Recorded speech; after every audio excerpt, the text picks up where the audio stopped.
तेजस्वी तेजवान दिखाई दे रहे हैं, प्रभु की भावना करो। प्रभु कह रहे हैं मैं तेज हूं, तेजस्वियों का मैं तेज हूं। सबसे बड़े तेजस्वी भगवान अग्निदेव हैं। जीवनम सर्वभूतेषु, अब देखो, संपूर्ण प्राणियों के जीवन के रूप में प्रभु देव, जहां हलचल हो रही दिखाई दे रहा, कोई भी जीव जन, हाँ मेरे प्रभु है ना इसलिए चींटी रेंग रही है, मेरे प्रभु है ना इसलिए वायु चल रही, मेरे प्रभु है ना इसलिए सब चैतन्यता दिखाई।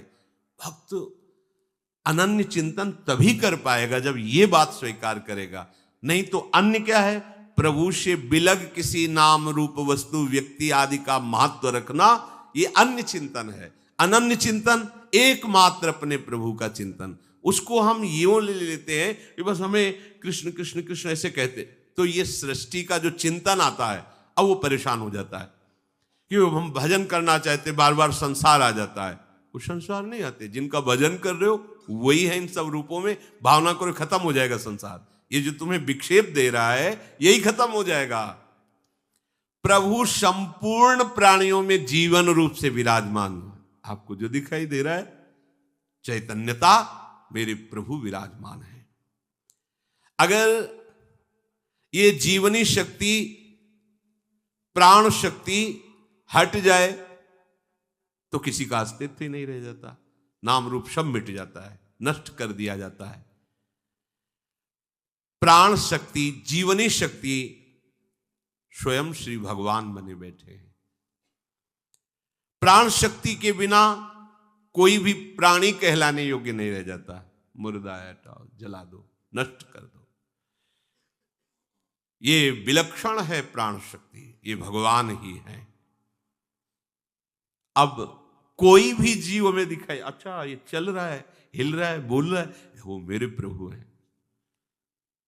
तो मुर्दा अगर दिखे तो चैतन्यता की तो सब जीवन शक्ति प्रभु है, तो मुर्दे में भी प्रभु विराजमान है।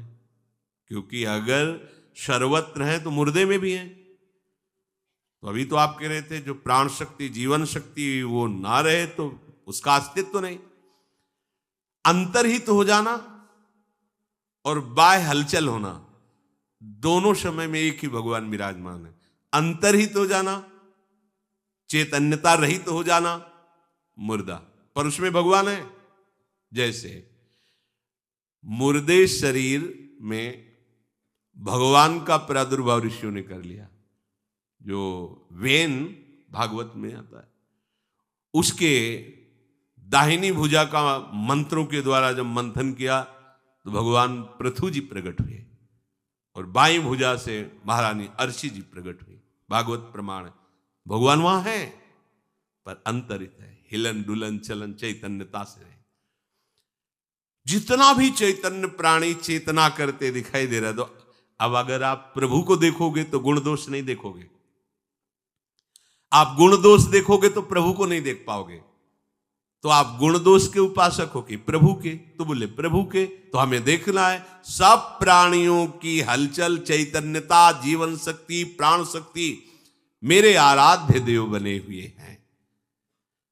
तपश्चास्मि तपस्विषु, समस्त द्वंद्वों को सहना तपस्या कहा जाता है।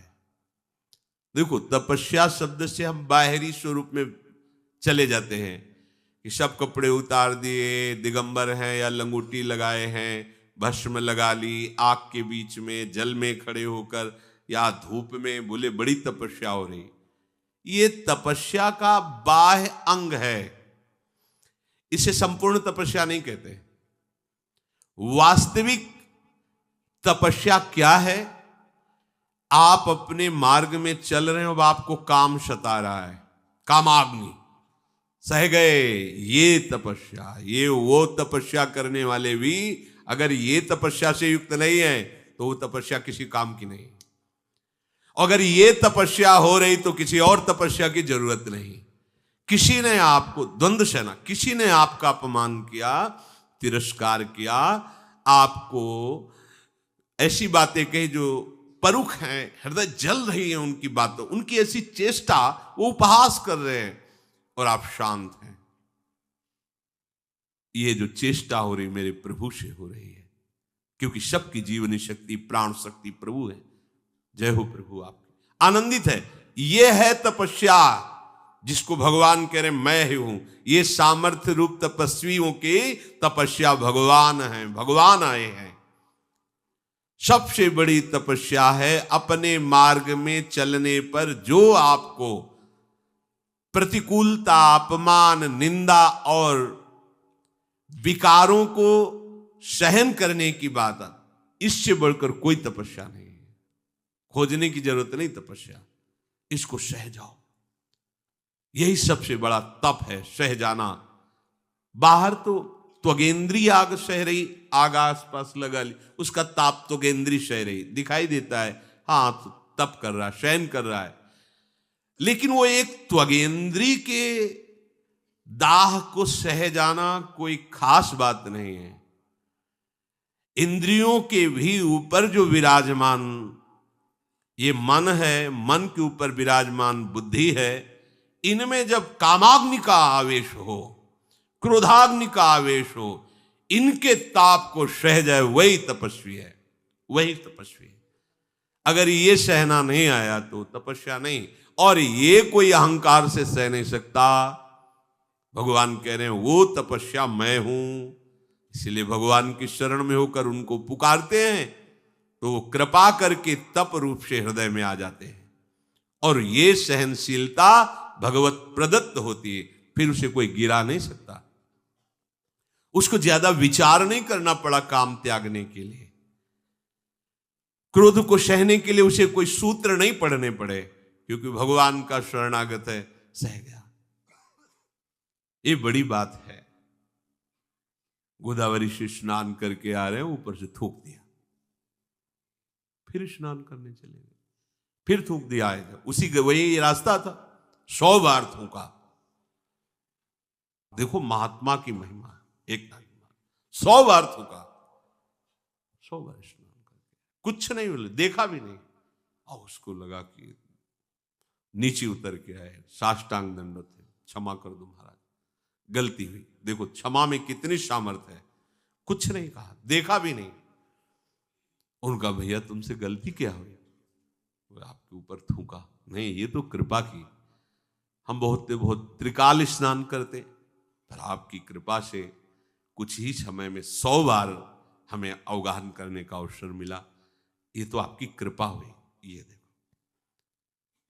ये है तपस्या। जरा भी क्रोध नहीं आने दिया, जरा भी हृदय मलिन नहीं हुआ। इसी से भगवान प्रसन्न होते हैं। जो जितना सहनशील है उतना ही वो महान महात्मा होता है। महात्मा भगवत प्रिय होता है, भगवान का लाडला बनता है। देखो हमने सब मनुष्य शरीर मिला, हरि स्वरूप आचार्यों की शरणागति मिली, भगवत मार्ग मिला, हमको चूकना नहीं है। ये तपस्या अहंकार में क्षमता नहीं है कि सह जाए। ये तप केवल भगवत प्रदत्त होता है। जो प्रभु का शरणागत है, प्रभु के आश्रित है, उसमें सामर्थ्य आती है।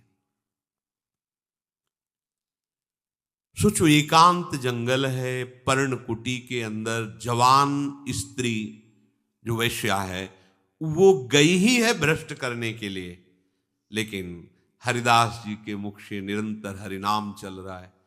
3 दिन तक वो अपना प्रभाव दिखाना चाहा, कोई प्रभाव नहीं पड़ा।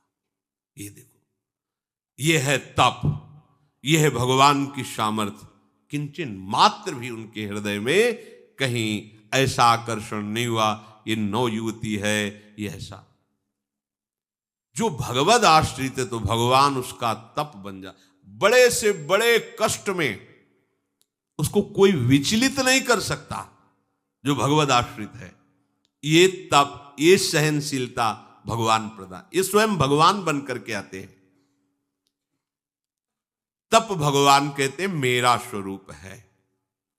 अगर ये सामर्थ्य आप में आ रही तो अहम को आगे मत रखना। अगर थोड़ा भी आप काम पर विजय प्राप्त कर रहे हैं, क्रोध पर विजय प्राप्त कर रहे हैं, तो श्री भगवान के बल से, प्रभु के बल से। थोड़ा संयम से आप ठीक चलने लगे, अहम को आगे मत करना। अहम को आगे आप किए, इसका लक्षण दूसरे